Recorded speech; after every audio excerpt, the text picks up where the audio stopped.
Now, we have different, let's kind of break down the key ideas in the rubric together. So this a bit about having an informed understanding, knowledge, and appreciation of a substantial literary text. Okay, that first line in the rubric.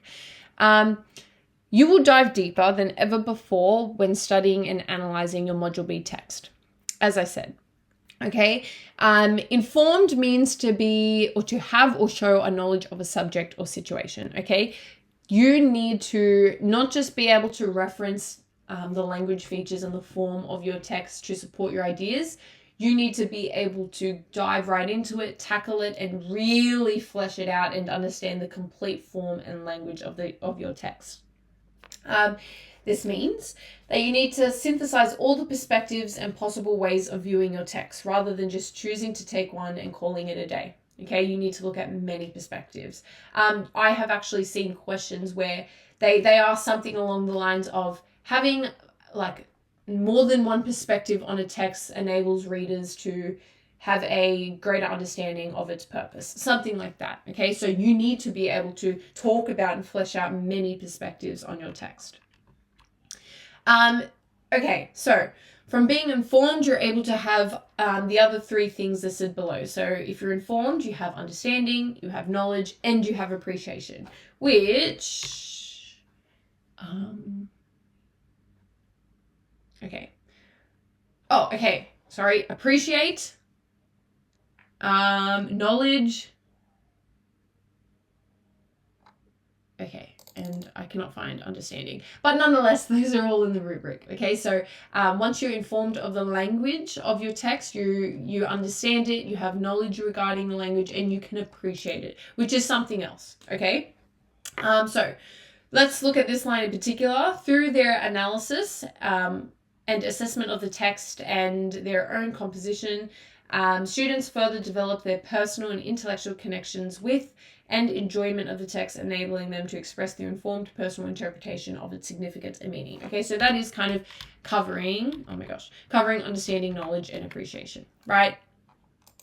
Okay, so this idea about having a personal response to the text in its entirety. Keyword is in its entirety. Something I see a lot of in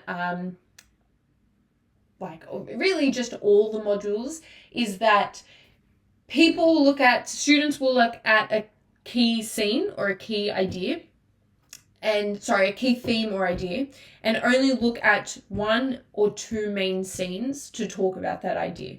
So for example, if you're someone that looked at Billy Elliot in the Common Module, if you look at Billy Elliot's experience with gender, you could look at the scene where he dances for his dad in the gymnasium. Okay, and then you could look at the scene where he's auditioning and he's dancing, ballet, which is kind of fine for the Common Module. The big difference here is we don't just want, okay, this is my idea, here are some examples of it. We want, this is my idea and this is how it develops through my text, okay? Ideally, that's what you should also be doing for the Common Module, Module A, but it's even more important here. Why? Well, that's what we mean when we say in its entirety. So not just how gender was seen in, this scene, this scene, this scene. No, how gender was grappled with in the entirety of the play, book, film, whatever you're studying for Module B. Okay. This idea about particular ideas and characteristics which establish its distinctive qualities.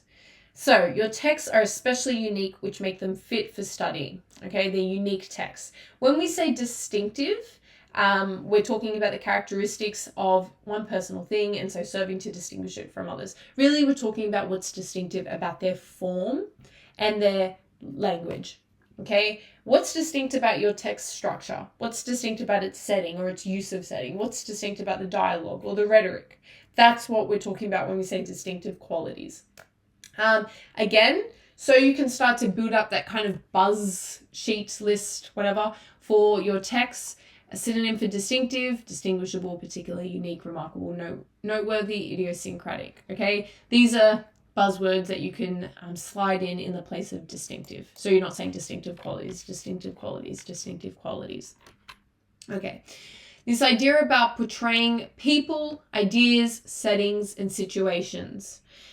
So this is how you're now transitioning from your deep investigation of how language and form are being used in your text to now how they create meaning. You'll notice that there is no meaning that you really need to focus on. Like in the common module, we had to focus on human experiences. And then in module A, you had to look at really, in particular, identity and culture. Here, it's just portray people, ideas, settings, and situations. So it's really broad. You can have many different things to talk about in module B. Why? Because that's not what you're getting assessed on. What you're getting assessed on is your understanding of how language creates meaning and how it creates meaning that transcends time and has a continual effect on people. Okay, so these aspects are depicted in a text in order to illustrate an image. They also intersect and operate with one another. To understand people, we need to understand the settings they're in. To understand the ideas, we need to see how they're played out in different situations.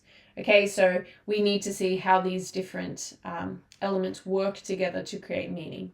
So how are people being portrayed by language and form? How are ideas being portrayed by language and form? How is setting? How are situations? Okay, think of it like a moving car. There are many moving parts to create meaning in a text, and you need to address all of them. This is why there's such a big focus on form for Module B, because form will help create or resound the meaning that's attempted to be created in the literary techniques. So setting, if you're talking about how a character feels, setting can reflect or shape the way they feel. So therefore it's relevant, and therefore it has a role in creating that meaning around your character. Which you can see is really important, right? And that's why we need to focus on all the moving parts of a text to help it create its meaning. Okay, so this idea about, again, portraying people, ideas, settings, and situations. In this sample text, we can see a person, right, a subject, so a cartoon character sitting on the ground. We can see ideas, so the theme of isolation. We see settings, we see buildings, shaping an urban landscape conformed in the text within city. And we have a situation. So circumstances of the individual have impacted his perceptions and sense of self. So he felt smaller and more lost than he had ever when he was alone in the city. Now, not to get too deep into it, but the literal words on the page, that's obviously language, right? Of course, that's language. The setting would be more form, okay? It's harder to have form with artworks because those are more visual techniques. But let's imagine that this was a film and this was a shot from the film, like a still shot. Is that what they're called? Oh my gosh, sorry, my mind's failing me. If you know it, just maybe comment it down below. But nonetheless, this is the setting, okay, which is form. We have fragmentation of the narrative voice. So what does fragmentation mean? Well, you can see that it's not kind of cohesively placed next to each other like a paragraph. It's broken up, it's fragmented. That's form. That's structure, right? We have... That's probably it. If there was some music, we could talk about the score. Now, score is an ongoing thing, okay? You want to talk about the development of the score all throughout the text. Remember, in the text... Oh my gosh, sorry, I need to stop. Yeah, in the text entirety. Not just like the sound in this one scene.